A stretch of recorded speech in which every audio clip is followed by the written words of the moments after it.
Buenas noches, yo soy Ángel Maximiliano y hoy vamos a hablar sobre las gráficas R y gráficas P. Empezando con las gráficas R, las cuales contienen una variable continua. La variable continua no puede tomar algunos valores dentro de un mínimo conjunto numerable. Quiere decir, no acepta cualquier valor, únicamente aquellos que pertenecen al conjunto. Esto quiere decir, por ejemplo, la tabla del 3 es continua, tiene incremento de 3 en 3. Así que va a ir de forma continua o conjunta a lo que ya se tiene en los datos, de acuerdo con la variable.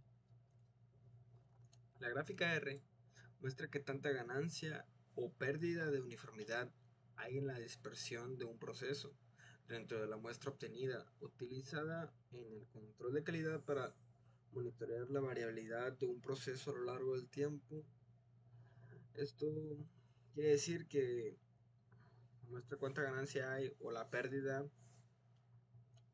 que tenemos en el spec de la variable, ya que se muestra una dispersión, lo cual genera cuánto puede variar esta, esta unidad.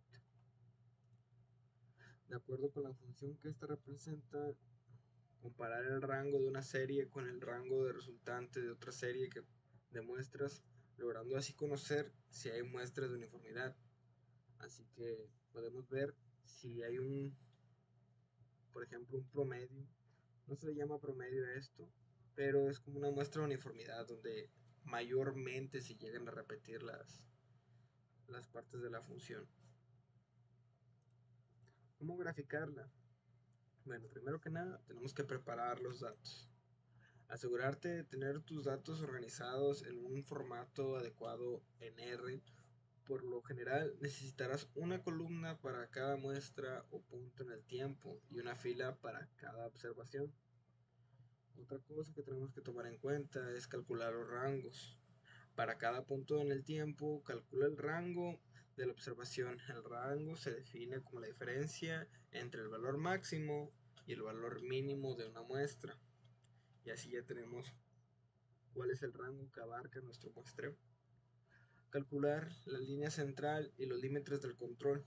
Calcula la línea central, media de los rangos y los límites de control superior e inferior.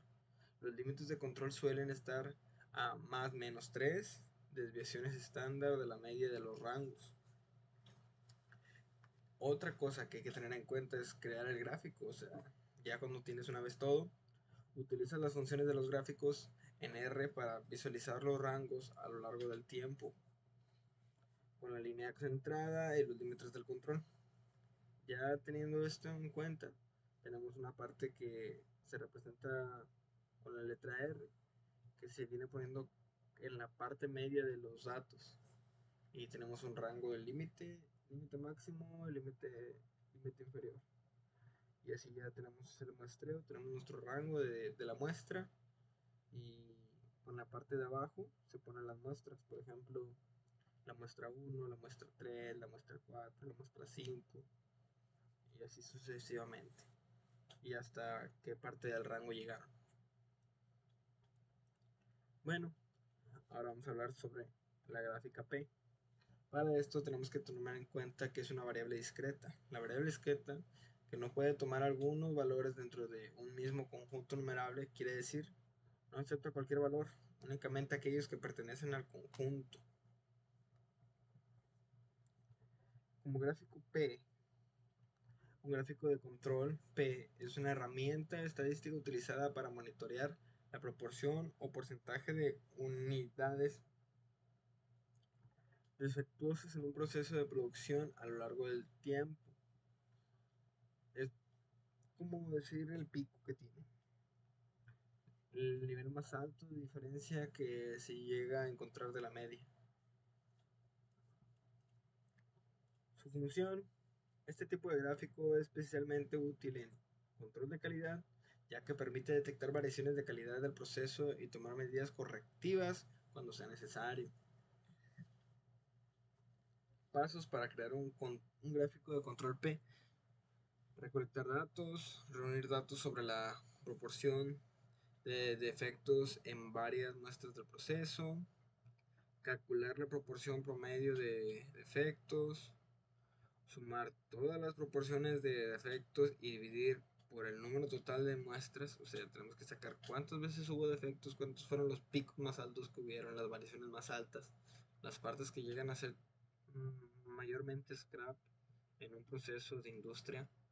Se toman en cuenta y se dividen entre el número de muestras totales, tomando en cuenta también las que hayan salido bien, las que hayan estado dentro del rango, dentro del spec. Ya ven que hace rato vimos que había un rango de máximo mínimo y tenía una media en medio. Bueno, hay unas tolerancias que por lo general tienden a ser más o menos 3. Otra cosa que tenemos que tomar en cuenta para hacer un gráfico de control P, determinar los límites de control, utilizar las fórmulas mencionadas para calcular el LSS y el LSI, graficar los datos, dibujar la línea central y los límites de control en el gráfico, las proporciones de defectos de cada muestra a lo largo del tiempo.